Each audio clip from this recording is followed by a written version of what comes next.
महत्त्वाची बातमी आहे। पावसानं महाराष्ट्रात दमदार हजेरी लावली असून शेतकऱ्यांना मोठा दिलासा मिळालेला आहे। आज देखील राज्यातील अनेक भागांमध्ये हवामान विभागाकडून मुसळधार पावसाचा इशारा देण्यात आलाय। हवामान विभागाने दिलेल्या इशाऱ्यानुसार आज कोकणातील जिल्ह्यांमध्ये तुरळक ठिकाणी मुसळधार ते अतिमुसळधार पावसाचा अंदाज आहे। वादळाचा देखील इशारा देण्यात आलेला आहे। तर दुसरीकडे उत्तर कोकण आणि मध्य महाराष्ट्रातील जिल्ह्यांमध्ये देखील तुरळक ठिकाणी मुसळधार पाऊस पडण्याची शक्यता आहे। तर उर्वरित भागात हलक्या ते मध्यम पावसाचा इशारा देण्यात आलेला आहे। संपूर्ण बातमी पुढे पाहूयात त्याआधी तुम्ही HPN मराठी न्यूज चॅनल पहिल्यांदाच पाहत असाल आणि अजूनही चॅनलला सबस्क्राइब केलं नसेल तर नक्की सबस्क्राइब करा आणि बेल आयकॉनवर क्लिक करून नोटिफिकेशन्स मिळवा, जेणेकरून आमचे अपडेट्स लवकरात लवकर तुमच्यापर्यंत पोहोचतील।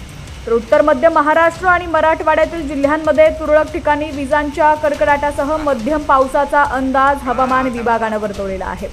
विदर्भातील जिल्ह्यांमध्ये तुरळक ठिकाणी विजांच्या कडकडाटासह वादळ आणि सोसाट्याच्या वाऱ्यासह मध्यम ते हलक्या पावसाची शक्यता हवामान विभागाकडून वर्तवण्यात आलेली आहे।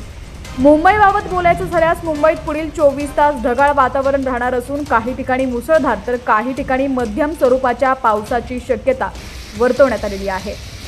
दरम्यान नुसता पाऊसच पडणार नसून या काळात हवामान विभागाकडून वादळी वाऱ्याचा इशारा देखील देण्यात आलाय। वाऱ्याचा वेग ताशी 40 ते 50 किलोमीटर इतका राहण्याचा अंदाज आहे।